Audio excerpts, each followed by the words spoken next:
Our movie starts with a video showing a whole fam gearing up to off themselves in a crazy and eerie scene. But it looks like a saw is cutting through a tree trunk. Kinda unclear what's going on. In Pennsylvania, we see this guy named Oswalt hauling boxes into the crib, which turns out to be copies of a book he penned about crime stories. But it isn't like any book. It's got him in hot water with the cops. This cop tried to shut him down, claiming his books let a serial killer slip through the cracks. But there's no concrete evidence. When he entered the house, it seemed like his daughter wasn't impressed with it. So he told her, "We moved here because the story he's gonna pen down happened right here." This dude's a real oddball. He heads up to the attic to snoop around, hoping to find something tied to the case. He finds this box with a bunch of tapes, each one labeled with a specific date. A family hanging out 2011. A barbecue party, 1979. At night, he entered his modest office, which resembled a federal investigation office. It was as if he was searching for some mystery, eager to solve it. The puzzle at hand. That crime and others. He turned on the tape, and the first question he posed was, "Who made the film?" Followed by, "Where's Stephanie?" She wasn't with the hanging family, and is still missing to this moment. What a puzzling mystery. Oswalt stepped out to take a closer look at that cursed tree. But when he returned inside the house, he heard the sound of the door opening.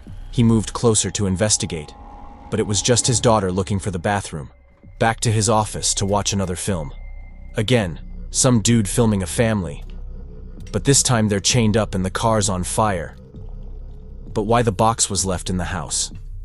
Pool party 1966. Once he plays the tape, hears something. Checks it out, calls for his daughter Ashley, and finds her asleep in her room. Sounds like the noise is coming from the ceiling. He moves down the hallway, notices movement in the box. Something comes out screaming. Turns out it's his son Trevor, sleepwalking. Oswalt returned to his office to play another tape. A family of 5 enjoying themselves. Then suddenly only 4 of them were murdered. But this time, the face of someone appeared as if it were the face of a devil. He paused the scene at that image and began scrutinizing it. But suddenly the machine burst into flames. He grabbed the tape to scan the picture. But unfortunately, the picture of that mysterious beast burned away.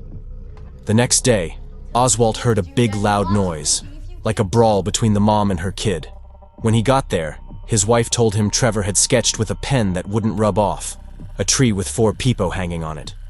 Come nighttime, Oswalt played another tape, creepier than before, showing some dude butchering a whole fam, dad, mom, and their kid. After Googling it, he found the oldest kid, 13, was missing, not dead at the scene. He heard something moving in the ceiling, shrugged it off, but when the power cut, the noise got louder. He flicked on the light and headed to the kitchen, grabbed a knife, and started searching. Went up to the attic and started scouring. What a freaky situation. He heard this noise. It seems like this might be the end of the line. He started digging deeper, found a snake under what looked like a lockbox. He heard something approaching, then bam, he fell. 2 cops showed, patched his leg temporarily. But this one cop was eyeing Oswalt's setup and offered to lend a hand if he wanted. So Oswalt asked him to spill some info about a 1988 murder, where a family got butchered, and another one in 1979, where a whole family was burned alive. After the cops split, Oswalt got back to his office and dove into the vids, scrutinizing them real tight, and every damn time, he spotted that creepy monster's mug hidden somewhere. The next morning, that cop rang him up to drop some knowledge. He spilled that the Martinez family in Sacramento, California, bit the dust in 1979. The killer torched their ride in the garage, but their 9-year-old son was nowhere to be found. As for the other family, their address is in St. Louis. But here's the kicker. The Miller family's address is the same one the Stevens family moved into after the Millers got whacked. It's like that monster's picture moved. He rewatched the video he shot on his phone when he fell, and it looked like there were hands wrapped around him. After crashing out for a bit, he heard something coming into his office, then found the tape playing, the computer on, and both showing the same video. He took a look at the monster's picture, like he'd seen it outside. He grabbed his baseball bat and went out. He went further. It's his sick kid came out as usual. He carried him inside and went back for his stuff, then found this angry-looking dog. But who are these kids behind him? Suddenly, the dog bolted without a fight. The next morning, that cop showed up to hand over some papers to Oswalt. Seems like he's pretty stoked about what Oswalt's digging into, so he brought him into his office and started explaining what he found. The killer's still a mystery, and the link between all the crimes is that the monster kills the whole family except for one kid, snatching him up. He doses his victims to make them easier to control. This symbol's popping up at every crime scene. The cop suggested Professor Jonas, who's into weird stuff, might help crack the case. At night, he played another tape for a different crime, but this one seems even more gruesome as it was committed with a lawnmower. What a sick, twisted criminal. Oswalt called Professor Jonas, who told him that this symbol is linked to a cult of a pagan entity dating back to the Babylonian era, named Bughul, the Child Eater. He feeds on the children he abducts, pulling them from our material world into his own underworld. He put everything back in its place and locked the room. He woke up to the sound of a film projector, the same video again. He grabbed the baseball bat, but this time it's different. The kidnapped children's spirits started appearing one by one, haunting him wherever he goes. What a disaster. He went to his son's room and found him asleep, then glanced at his daughter's room, but it was different from what he saw. It seems Bughul started messing with his daughter's mind. In the morning, the dad heard some loud noise between his wife and daughter, and found out his daughter had drawn in an area not designated for drawing.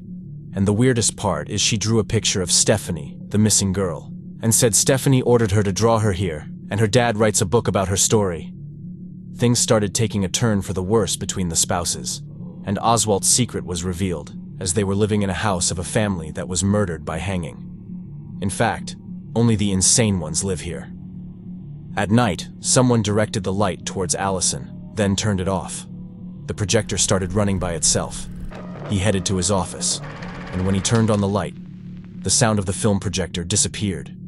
He continued searching, then saw a light descending from the attic. He went up there terrified, and found all the children who were lost in that slaughtered family. That monster appeared before him. The film projector and the tapes fell. He rushed outside and burned everything and ordered all his family members to follow him. They would leave immediately. He told his wife he abandoned the idea of writing the book. What a nightmare. They arrived at their new house. It's a dope house. At night, he fired up his computer and found a message from Professor Jonas. He hit up the professor, and the professor spilled that old-school Christians believed Bughul lived inside those pictures, which were like portals to his world, and anyone who saw his pics got possessed according to those myths, making them do some messed up stuff, especially kids. The convo ended, and he wiped everything clean. He went up to the attic to stash a box, but he found that box again, popped it open, and found the same old tapes he burned, emptied the box, and found this envelope. That cop called him to tell him he found the link between all those crimes, the dates, the addresses. Every family killed had lived in a crib where a crime went down, and when lined up chronologically, you could draw a line connecting each crime to another, meaning Oswalt also lived in a sequence of cribs where crimes went down, so he got his fam tangled up in Bughul's murder loop. He played the tape, and here's the kicker. In each crime, a kid from the same fam shows up at the end, who turns out to be the perp.